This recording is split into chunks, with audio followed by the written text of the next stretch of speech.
نبی ہوگا تو وہ ایمان ہی قبول کرے گا، تحفہ قبول نہیں کرے گا، اور نیرا بادشاہ ہوگا تو تحفہ لے کر کے ہمارے ساتھ صلح کر لے گا۔ اس نے پہلے تحفے بھیجے، سلیمان علیہ السلام نے کہا تحفہ نہیں چاہیے، ایمان چاہیے۔ اب بلقیس آنے کے لیے تیار ہوئی، بس اب اتنا واقعہ میں نے بس آپ کے سامنے جوڑنے کے لیے، دماغ جوڑنے کے لیے، ذہن جوڑنے کے لیے رکھا۔ اب بلقیس آ رہی ہے، 7 کمروں میں اس کا ایک بہت بڑا تخت تھا جس کو ہدہد نے عرش عظیم کہا ہے، عرش عظیم کہہ کر قرآن نے پھر اس کو جو ہے وہ حکایتاً نقل فرمایا ہے۔ پھر کیا ہوا، ادھر وہ عورت چلی، بلقیس خاتون چلی ملنے کے لیے سلیمان علیہ السلام سے۔ ہدہد نے یہی بتایا کہ اس کا تخت بہت بڑا ہے، 7 کمروں کے اندر وہ قید ہے، اس نے تالے لگا کے رکھے۔ سلیمان علیہ السلام نے اپنی قوم سے کہا، اپنی فوج سے کہا کہ بھائی یہ بلقیس کا تخت اس کے آنے سے پہلے مجھے چاہیے، کون لا کر کے دے گا؟ بس بات اب پوری ہونے والی ہے، توجہ فرمائے۔ ولی کی شان قرآن بیان کر، میں خلاصہ پڑھ رہا ہوں، ابھی میں نے سچی حکایات کا ہاتھ کو ہاتھ نہیں لگایا۔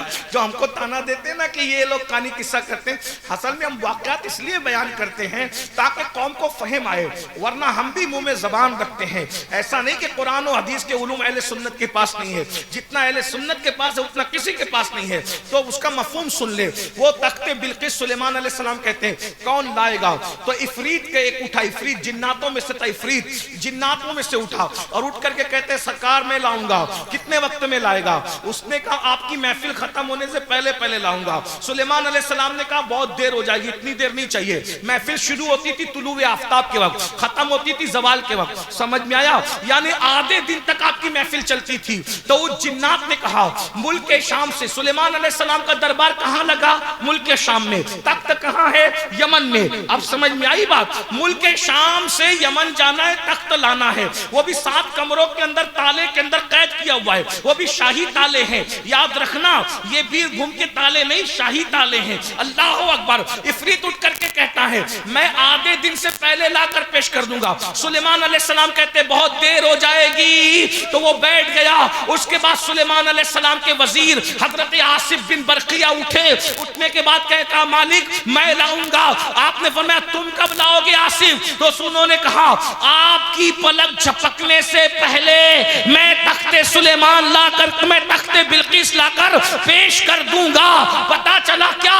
آپ کی پلک جھپکنے سے پہلے 1 مہینہ جانے کو لگتا ہے، 1 مہینہ آنے کو لگتا ہے۔ تخت اتنا بڑا ہے، لائے گا کون؟ اللہ کا ولی لائے گا۔ لوگ کہتے ہیں یہ کہانی کس سے؟ دیکھو یہ قرآن ہے، قرآن قرآن کہہ رہا ہے۔ بولو آصف نے پوچھا محلہ کون سا ہے، گلی کون سی ہے، پتا کیا ہے، کس علاقے میں محل ہے، کہاں سے لاؤں گا؟ نہیں، اللہ اکبر۔ کہا آپ کی پلک جھپکنے سے پہلے پہلے تخت بلقیس لاؤں گا، اور اس نے پلک جھپکنے سے پہلے پہلے تخت بلقیس لا دیا۔ سلیمان علیہ السلام نے کہا ھذا من فضل ربی، یہ میرے رب کا فضل ہے کیا کہ اللہ نے میری امت میں ایک جیسا ولی پیدا کیا۔ اب مجھے بتاؤ جب سلیمان علیہ السلام کی امت میں ایسے ولی موجود ہیں تو جانے سلیمان محمد الرسول اللہ کی امت کے ولیوں کی شان کا عالم کیا ہوگا۔ پھر بھی سن لو وہ آصف وزیر تھے، آل سلیمان نہیں تھے، اولاد سلیمان نہیں تھے۔ میرا گوشت تو آل اور اولاد بھی ہے، امت کے ولیوں کا سردار بھی ہے۔ جب سلیمان علیہ السلام کی امت کے ولی کی طاقت کا یہ عالم قرآن بیان کر رہا ہے تو غوث پاک کی طاقت کا عالم قرآن کہتا ہے آصف کے پاس زبور کا علم تھا، آصف کے پاس زبور کا علم تھا، غوث اعظم کے پاس قرآن کا علم ہے، غریب نواز کے پاس قرآن کا علم ہے۔ بس اپنی بات ختم کرتے کرتے کہہ دوں مسلمانوں یاد رکھنا، اب آپ کہیں گے کہ سید یہ بتا جب ولیوں کی شان یہ ہے تو 72 فرقوں کے پاس ولی کیوں نہیں ہے، تمہارے پاس ہی کیوں ہے؟ تو میں آپ کو ایک دم آسان زبان میں سمجھا دوں، اب دلیل سے بات نہیں کر سکتا، اب آپ جو سمجھ سکتے ہیں عقلی بات، ٹیکنک کی بات کر دوں، ٹیکنالوجی کے جو ہے وہ ٹیکنیکل پوائنٹ کے حوالے سے آپ کو سمجھا دوں، آپ کو بات سمجھ میں آئے گی۔ آپ کیونکہ ٹیکنک کی زبان زیادہ سمجھتے ہیں، آپ کو بتاؤں یہ 72 جتنے بھی فرقے ہیں، توجہ، یہ 72 جتنے بھی فرقے، پہلی بات تو یہ سب نئے نویلے ہیں، اہل سنت قدیم ہے، ایک بات، ایمان یہاں ہے، وہاں گستاخیاں ہیں، بے ادبیاں ہیں، اور سب سے بڑی بات یہ ہے کہ ولی جو بناتا ہے، بس بات ختم ہو رہی ہے، ولی جو بناتا ہے اس کو علی ابن ابو طالب کہتے ہیں۔ قاضی ثناء اللہ پانی پتی لکھتے ہیں کہ آدم علیہ السلام کے زمانے سے لے کے آج تک جتنے ولی بنے ہیں سب کو ولی بنانے والے مولا علی ہیں۔ تو اب علی سے جس کی بنے گی وہی تو ولی ہوگا، علی سے جس کی نہیں بنے گی وہ ولی نہیں ہوگا۔ رافضی کی بھی علی سے نہیں بنتی۔ آپ کہیں گے وہ تو بہت علی علی کرتے، تم سے زیادہ کرتے۔ میں نے کہا علی علی وہ کرتے تو ہیں، لیکن علی نے 2.5 سال تک جس صدیق اکبر کے پیچھے نماز پڑھی ہے وہ اس کو گالیاں دیتے ہیں، تو مولا علی ان سے بھی ناراض ہے۔ علی نے 10 سال تک جس عمر کے پیچھے نماز پڑھی ہے وہ ان کو بھی گالیاں دیتے ہیں، مولا علی ان سے بھی ناراض ہے۔ جو علی کا ہم زلف تھا، یعنی ساڑو 2 مرتبہ ساڑو بنا تھا، اور 12.5 سال تک علی نے جس عثمان غنی کے پیچھے نماز پڑھی تھی وہ اس کو بھی گالیاں دیتے ہیں، اس لیے مولا علی ان سے بھی ناراض ہیں۔ اور یہ بھی یاد رکھنا، علی کی بیوی سیدہ طیبہ طاہرہ عابدہ زاہدہ راقیہ ساجدہ نقیہ تقیہ زکیہ ام ابیہا عالمہ غیر معلمہ ملکہ فردوس بری ملکہ قیامت ام الحسنین ام الائمہ سیدہ فاطمہ الزہرا کی توہین کرتے ہیں، اس لیے مولا علی ان سے ناراض ہے۔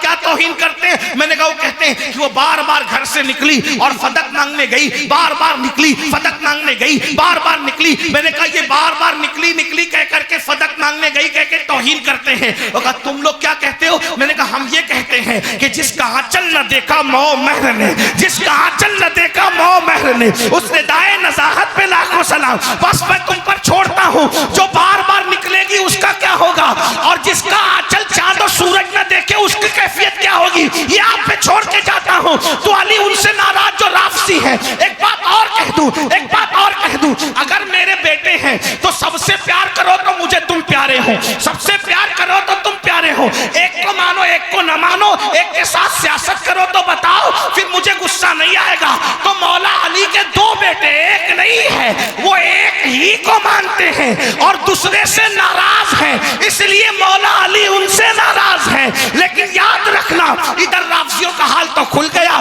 اگر آپ بات کرتے تو میں کتابوں سے بات کرتا، لیکن اس کا وقت نہیں، کبھی یاد دلانا تو کتابوں سے بھی بات ہوگی۔ لیکن اب سنو، جہاں تک خارجیوں کا معاملہ ہے، ناسبیوں کا معاملہ ہے، وہ تو ذکر علی سے چڑھتے ہیں، نعرہ حیدری لگا دو تو چپکے سے کھسک جاتے ہیں۔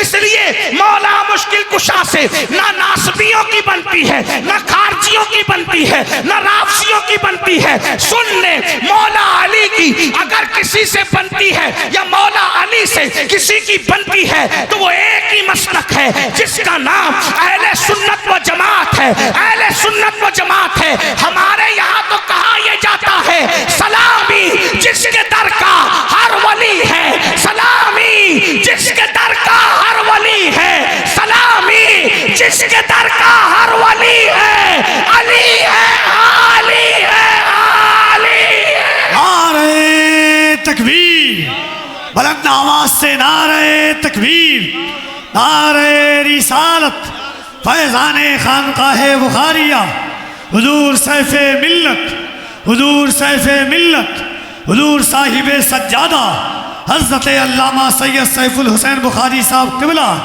شہزادہ حضور سید محمد۔ اب آپ کے بات سمجھ میں آئی۔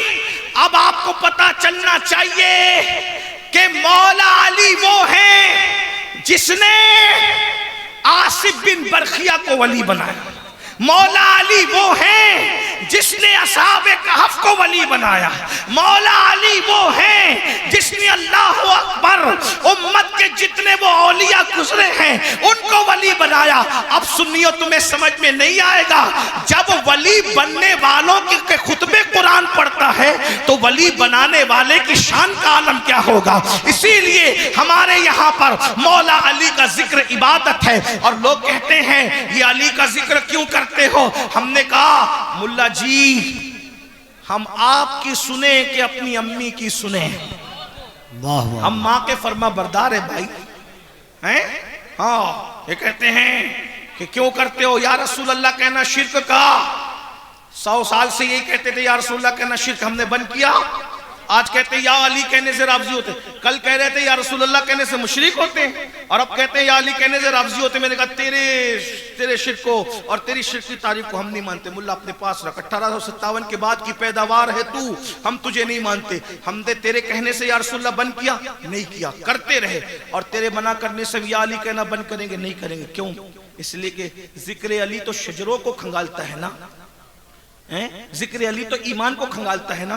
صحابہ کہتے تھے ملا جی آپ 1857 کے بعد پیدا ہوئے، صحابہ کہتے تھے جب ہمیں اپنے میں اور منافق میں فرق کرنا ہوتا تو ہم علی کا ذکر کرتے تھے. علی کو ذکر سن کے جس کے چہرے کھل جاتے تھے سمجھ جاتے تھے مومن ہے، منہ اتر جاتا تھا سمجھ جاتے تھے منافق ہے. تو ہماری امی جان ام المومنین سیدہ عائشہ صدیقہ کہتی ہے علی کا ذکر عبادت ہے، علی کا ذکر عبادت ہے. تو میرے بھائی جس کا ذکر عبادت ہوگا وہ گمراہی کیسے ہو سکتی ہے؟ عبادت کبھی گمراہی نہیں ہو سکتی. اس لیے میری گزارش ہے اپنے بچوں کو اہل بیت کی محبت پلاؤ، اپنے بچوں کو صحابہ کی محبت پلاؤ، اپنے بچوں کو اولیاء اللہ کی محبت پلاؤ. اپنے بچوں کو بتاؤ کھاتے ہوئے سوتے ہوئے اپنے بچوں کو بتاؤ غوث اعظم کی شان کیا ہے، غریب نواز کی شان کیا ہے، مخدوم سمنہ کی شان کیا ہے، شاہ بخاری کی شان کیا ہے. اسی طریقے سے امام احمد رضا کی شان کیا ہے، محدث اعظم مفتی اعظم کی شان کیا ہے. اپنے بچوں کو اولیاء اللہ سے جوڑو. ہم رہیں نہ رہیں ہمارے بچے ولیوں کے دامن سے وابستہ رہیں، ہمارے بچے ولیوں کے آستانوں سے وابستہ رہیں. میری بات یاد رکھنا، اگر ولیوں سے تمہارے بچے دور ہو گئے تو ایمان بھی نہ رہ پائے گا. آپ دیکھ رہے ہیں آج الہاد اور بے دینی کا جو ہے وہ معاملہ چل پڑا ہے. یہ بے دینی کی وجہ کیا ہے آپ کو پتا ہے؟ آپ کو پتہ ہے بڑے بڑے خاندان کے لوگ، توجہ کرنا، بڑے بڑے خاندان کے لوگ آج سوال کرتے ہیں اللہ کے ہونے کا ثبوت کیا ہے. لوگ بڑے بڑے خاندان کے لوگ سوال کر رہے ہیں اللہ کے ہونے کا، جن کے باپ دادا کبھی مناظرے کر کے اللہ کے وجود کو ثابت کرتے تھے، آج اس گھر کے بچے کہہ رہے ہیں کہ اللہ کے ہونے کا ثبوت کیا ہے. میں پوچھتا ہوں یہ کیفیت کب بنتی ہے؟ جب تم بچوں کو دین سے جوڑ کے نہ رکھو. آپ کو بتاؤں اللہ کے ہونے کا ثبوت کوئی پوچھ ہی نہیں سکتا. کیوں؟ جب وہ ولی سے وابستہ رہے گا. جب وہ سنے گا اپنی ماں سے اپنے باپ سے کہ سرکار غوث اعظم نے ٹھوکر لگا کر قم باذن اللہ کہہ کے مردے کو زندہ کیا، تو اس کو بچپن ہی میں سمجھ میں آ جائے گا جب عبد القادر کی شان یہ ہے تو قادر کی شان کا عالم کیا ہوگا. جب وہ بچپنے میں سنے گا کہ صابر پاک نے اپنا جنازہ خود پڑھایا تو پھر وہ کہے گا جب صابر کلیت کا یہ عالم ہے تو صابر کو پیدا کرنے والے خدائے قادر و قدیر کی شان کا عالم کیا ہوگا. جب وہ سنے گا کہ مخدوم اشرف نے مورت کو صورت بنا دیا تو اس کو پتا ہوگا جب اشرف ایسا ہے تو اشرف کا خالق کیسا ہوگا. میرے بھائیو یاد رکھو اپنے بچوں کو ولیوں کے قریب کرو، اور قرآن اور حدیث میں ولیوں کا ذکر موجود ہے. اس لیے واٹس ایپ کے ان نابالغ محققین سے متاثر ہونے کی ضرورت نہیں ہے. ایک آخری بات کے طور پہ میں ایک بات آپ کو کہوں، ولیوں کی شان تو لوگوں نے ابھی تک دیکھی اور دیکھ رہے ہیں اور دیکھتے رہیں گے انشاءاللہ. حضرت سید بدیع الدین زندہ شاہ مدار کا نام سنا ہے، مدار پاک کے خلیفہ ہیں، مدار پاک کے ایک خلیفہ ہیں جن کا نام ہے حضرت حبیب غوری رحمت اللہ تعالی علیہ. حبیب غوری رحمت اللہ تعالی علیہ جو ہے آپ نے دنیا سے جانے سے پہلے یہ وصیت فرمائی تھی. کیا وصیت کی تھی؟ کہ میرا جنازہ فلاں فلاں فلاں فلاں مرید لے کے چلے گا، اور جب تک میرا جنازہ لے کے چلنا تب تک جنازہ رک نہ جائے. مرید لوگ پریشان ہو گئے، اتنے سارے مرید ہیں. حضرت نے چند لوگوں کو کہا، ہم سب کو نہ کہا، لیکن لوگوں پر یہ بات کھل گئی. کیا کھلی پتہ ہے؟ کہ جب حضرت کا جنازہ صبح سے شام تک چلا، لوگ چھٹتے چلے گئے، پھر اس کے بعد آگے چلا، پھر چھٹتے چلے گئے، پھر آگے چلا، چھٹتے چلے گئے. مختصر یہ کہ پیر صاحب حضرت حبیب غوری کا جنازہ 12 سال تک مرید لے کر کے چلتے رہے. وہ کیا وفادار مرید ہوں گے میرے بھائی جو مرشد کا جنازہ 12 سال تک لے کے چلتے رہے. بھوک لگتی جنازہ رکھ دیتے، کھانا کھا لیتے، نماز کا وقت آتا نماز پڑھ لیتے، اور اس کے بعد جنازہ لے کے چلتے. پھول کی طرح جنازہ لے کے جا رہے تھے، لے کے جا رہے تھے، لے کے جا رہے تھے. اور پھر اس کے بعد زندگی گزر رہی تھی. ایک مرتبہ مقام ایسا آیا، 12 سال پورے ہو چکے تھے، ایک مقام پر رکے جہاں پر مشرکین کا عبادت کا بت خانہ تھا. وہاں رکے، وہاں پر تالاب میں وضو کیا، عصر کی نماز پڑھی. جیسی عصر کی نماز پڑھی اب جنازہ، یہ تصور تھا کہ ہر جگہ سے اٹھا کر چلتے رہے. اب جنازہ اٹھاتے ہیں تو جنازہ اٹھنے کے لیے تیار نہیں. وہاں کے ذمہ داروں نے کہا یہ جنازہ اٹھا کے لے جاؤ، یہ مخصوص لوگوں کا عبادت خانہ ہے، وہ آئیں گے تو ناراض ہوں گے. انہوں نے جنازہ اٹھانا چاہا، اب جنازہ اٹھنے کے لیے تیار نہ تھا. ان لوگوں نے پریشانی کا اظہار کیا کہ اگر یہ جنازہ یہاں پڑا رہا تو تم پر بھی مصیبت آئے گی، ہم پر بھی مصیبت آئے گی. پھر کیا ہوا پتہ ہے؟ اللہ اکبر.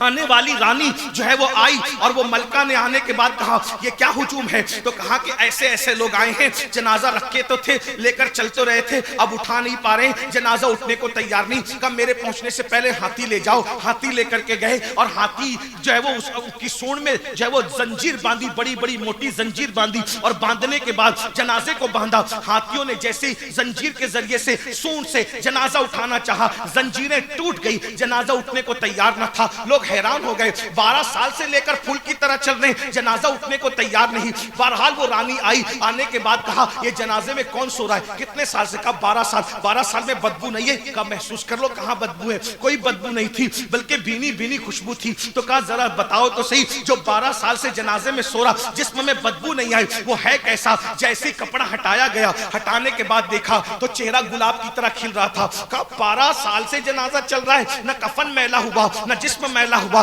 نہ جسم میں تغیر آیا، آخر یہ ہے کون؟ کہا اس کو حبیب کہتے ہیں، حبیب غوری ان کو کہتے ہیں۔ تو اس رانی نے کہا جس قوم کے حبیب کا یہ عالم ہے، اس قوم کے محمد کا عالم کیا ہوگا؟ ارے 12 سال ہونے کے باوجود بھی جنازے کے اندر جسم سلامت ہے۔ جب دیوانے کا یہ عالم ہے تو آقا کا عالم کیا ہوگا؟ جب پروانے کا یہ عالم ہے، شمع کا عالم کیا ہوگا؟ کرن کا یہ عالم ہے، سورج کا عالم کیا ہوگا؟ چاندنی کا یہ عالم ہے، چاند کا عالم کیا ہوگا؟ ذل کا یہ عالم ہے، حقیقت کا عالم کیا ہوگا؟ غلام کا یہ عالم ہے، آقا کا عالم کیا ہوگا؟ کہا سن لو، جس کی غلامی جنازے میں بھی مسکرانے کے لیے انسان کو موقع فراہم کرتی ہے، جس کی غلامی سے کفن بھی محفوظ ہو جاتا ہے، وجود بھی محفوظ ہو جاتا ہے، مجھے بھی اسی محمد الرسول اللہ کا غلام بنا دو۔ کلمہ پڑھ کے اسلام میں داخل ہو گئی۔ حضرت حبیب غوری کا مزار آج بھی کرناٹک کی سرزمین پر موجود ہے، جاؤ جا کر کے زیارت کرو، جس کا جنازہ 12 سال تک چلتا رہا۔ یہ اولیاء اللہ کی شان ہے، زمین کے اوپر رہتے تھے تو بھی دین کی تبلیغ کرتے تھے، جنازے میں رہے تو بھی دین کی تبلیغ کرتے ہوئے نظر آئے، اور آج بھی مزاروں سے دین کی تبلیغ کر رہے ہیں۔ مگر یاد رکھنا، میں ولی انہی کو کہہ رہا ہوں جن کو قرآن ولی کہتا ہے، میں ولی انہی کو کہہ رہا ہوں جن کو حدیث ولی کہتی ہے، میں ولی انہی کو کہہ رہا ہوں جس کو اہل سنت کے اکابر ولی کہتے ہیں، جن کو اللہ نے ولی بنایا ہے۔ یہ ساری فضیلتیں میں نے ان کی بیان کی ہے۔ جن کو جلسوں کے ناظم ولی بنا رہے ہیں، میں نے ان کے بارے میں کوئی فضیلت نہیں ماننا۔ جن کو آپ ولایت دے رہے ہیں، میں نے ان کو کوئی فضیلت نہیں ماننا۔ سب ناظم ایسے نہیں ہوتے، یہ ان میں سے نہیں ہے۔ اللہ اکبر، یاد رکھیے گا میرے بھائیوں، ولایت دینا صرف اللہ کا کام ہے، اللہ کی شان ہے، اور اللہ کے اذن سے یہ ڈپارٹمنٹ اللہ نے، یہ منصب اللہ نے مولا علی کو عطا کیا ہے۔ مولا علی کے اذن سے یہ منصب اللہ نے ہمارے پیر سرکار غوث اعظم کو عطا فرمایا ہے۔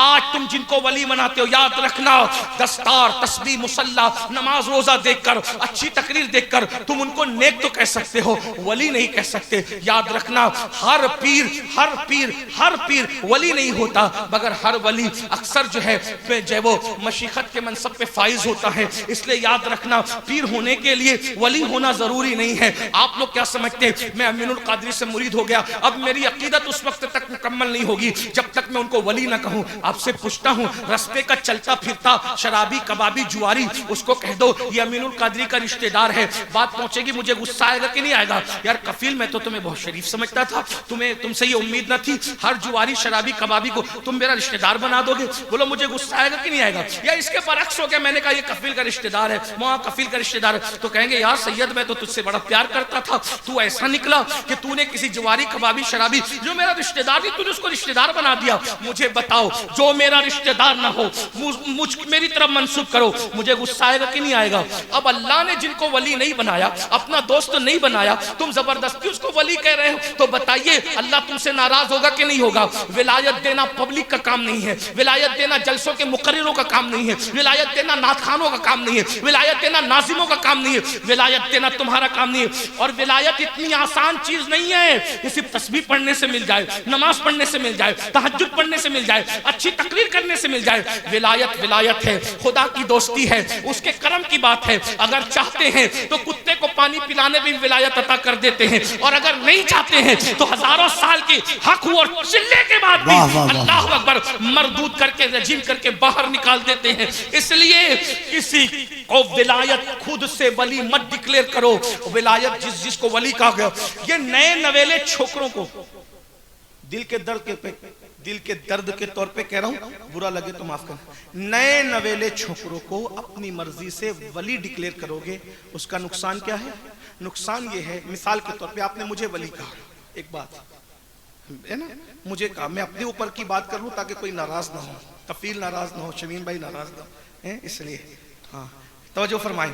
بات کہوں نا, آپ نے مجھے ولی کا سمجھ لیجیے, ایک مثال سمجھ لیجیے, آپ نے مجھے ولی کا ولی کہنے کے بعد ایک دن میں فجر میں سوتا رہ گیا. توجہ کرو, ایک دن میں فجر میں انسان ہوں, ولی نہیں ہوں, تو میری زندگی ولیوں کی طرح نہیں ہوگی, میں ایک عام انسان ہوں. فجر میں سوتا رہ گیا, یا کبھی میں نے جھوٹ بھی بول دیا, پاسبل ہے, اور مجھ سے بڑا تو کوئی گنہگار دنیا میں ہے بھی نہیں. ہم تو یہ سوچتے ہیں جلسے میں اس نیت سے آتے ہیں کہ چلو کچھ چیخ پکار کر کے اللہ رسول کا ذکر کریں گے, اسی کے صدقے میں اپنی معافی ہو جائے. جہاں 40 مومن جمع ہوتے اس میں ایک اللہ کا ولی ہوتا ہے, بھئی کوئی اللہ والا ہوگا, نظر پڑ جائے گی تو اپنا بیڑا پار ہوگا. یہ جو 40 میں ایک اللہ کا ولی جو ہوتا ہے نا, اسٹیج پہ ہو یہ ضروری نہیں ہے, کوئی نیچے ہی بیٹھا ہوگا. بعض مرتبہ اسٹیج پر میک اپ کر کے آنے والوں سے زیادہ وہ پھٹے پرانے والا کوئی پیارا ہوتا ہے نا, جس کو تم دھکے دے کے باہر کرتے ہو. یہ میں غصے میں نہیں کہہ رہا ہوں, حدیث پاک ہے. وہاں ولیوں کی شان یہ ہے کہ گم ہو جائے تو کوئی ڈھونڈے نہ, بیمار پڑ جائے تو کوئی عیادت نہ کرے, ہاں محفل میں آ جائے تو دھکے دے کر نکال دیے جائیں, یہ ان کی شان ہے. اور شان یہ ہے قسم اٹھا لیں تو اللہ ان کی قسم کو پورا کرے. حدیث ہے, بخاری شریف کی حدیث ہے, سیاہ ستہ میں روایت ہے. تو سنو میں کیا کہہ رہا تھا. آپ نے مجھے ولی کا, جبکہ میں ولی نہیں ہوں, ٹھیک ہے, تو آپ نے دیکھا کہ فجر نہیں پڑی, جھوٹ بول دیا, کچھ اور کر دیا, یار وعدہ خلافی کر دی, کچھ بھی کر دیا, تو نئے چھوکروں کو ولی جو ولی نہیں ہے کہنے کا نقصان کیا؟ دو چیزیں ہوگی. یا تو آپ جو واقعی ولی ہیں ان کے بارے میں یہ تصور بنے گا کہ جیسے یہ فجر نہیں پڑتا نا ویسے وہ لوگ بھی نہیں پڑھتے, ماننے والوں نے ایسی کر دیا, بس بنا دیا, جیسے یہ جھوٹ بولتا ہے نا, وعدہ خلافی کرتے ہیں نا, ویسے وہ بھی کرتے ہیں, جیسے یہ نذرانے کے لیے لڑ رہا ہے نا مجھ سے, ویسے وہ بھی لڑتے ہوں گے. ایک قوم نے بنا دیا ان کو, یہی ہوگا. تو نقصان کس کا ہوا؟ اچھے لوگوں کی غلط شبیہ تمہارے بچوں کے دل میں بیٹھی, اور اس ایک کے غلط کیریکٹر لیس ہونے کی وجہ سے وہ اللہ والے نظر میں مشکوک ہو گئے. یہ پہلا نقصان. دوسرا نقصان, یہ سب کرنے کے بعد بھی وہ جیسے تھے لوگ مجھے ویسے ہی سمجھیں گے, یہ بھی غلط ہے. میری طرح سمجھا تو بھی غلط, ان کی طرح مجھے سمجھا تو بھی غلط. اس لیے آپ کسی کو ولی مت بولیے. آپ اپنے علماء اکابر, اور وہ بھی علماء کون؟ انما یخشی اللہ من عبادہ العلماء کی جو منزل پہ فائز ہے وہ لوگ جو ان کو ولی بولے نا, آپ ولی بولیے, نیک بولیے, متقی بولیے, پرہیزگار. آپ ولایت مت بانٹیے, ورنہ آج گانجا پینے والے کو ولی کہہ رہے ہو, ننگے دھڑنگے گھومنے والے کو ولی کہہ رہے ہو, 10 انگلیوں میں انگوٹھیاں پہننے والوں کو ولی کہہ رہے ہو, جو رمضان شریف کے روزوں کے درمیان حقہ پیے, سگریٹ پیے, بیڑی پیے, ان کو ولی کہہ رہے ہو. تو نقصان تو اس میں اپنا ہے نا کہ دوسرے مسلک کے لوگ جو ولیوں کے اوپر انگلیاں اٹھاتے تو کہتے دیکھو یہ ایسے تھے ولی, ایسے ہوتے ہیں ولی. خدا کے لیے اپنے اللہ والوں پہ ظلم مت کیجئے. یہ ساری شانیں ان کی ہیں جن کے لیے قرآن کہتا ہے لا خوف علیہم ولا هم یحزنون, اور ان کی نشانی قرآن بیان کرتا ہے الذین آمنوا وکانوا یتقون. اس لیے ولی بولنے سے پہلے 50 بار سوچئے. ایک بات ہے, جب میں اپنی مرضی سے ہندوستان میں کسی کو وزیر اعظم نہیں بول سکتا, وکیل نہیں بول سکتا, ڈاکٹر نہیں بول سکتا, جب تک وہ ڈگری نہ ہو. بولو بول سکتا ہوں, اگر بولوں گا تو لوگ کہیں گے پاگل ہو گیا تو, بغیر ڈگری کے ولی, بغیر ڈگری کے ڈاکٹر بول رہا ہے, وزیر بول رہا ہے, انجینئر بول رہا ہے. نہیں بول سکتا. جب میں انجینئر, ڈاکٹر, وکیل, وزیر اعظم بغیر صلاحیت کے نہیں بول سکتا, تو جب میں ہندوستان کی حکومت کے ماحول میں دخل نہیں دے سکتا تو اللہ کی حکومت میں مجھے دخل دینے کا کیا حق ہے؟ اس لیے سنبھل کر کے رہیے, نیک بولیے, متقی بولیے. ولی بولنے سے پہلے سوچئے. غوث پاک فرماتے ہیں ولی وہ ہوتا ہے جو اللہ کی 2 صفات کا مظہر ہوتا ہے, رسول اللہ کی 2 صفات کا مظہر ہوتا ہے, صدیق اکبر کی 2 صفات کا مظہر ہوتا ہے, فاروق اعظم کی 2 صفات کا مظہر ہوتا ہے, عثمان غنی کی 2 صفات کا مظہر ہوتا ہے, مولا علی کی 2 صفات کا مظہر ہوتا ہے. 12 صفاتوں کا جب وہ مظہر بن جاتا جاتا ہے تب اللہ اس کو مقام ولایت عطا فرماتا ہے. اللہ تعالیٰ مجھے آپ سب کو برکتیں دے. دوران گفتگو کوئی غلطی ہو تو اللہ تعالیٰ معاف فرمائے.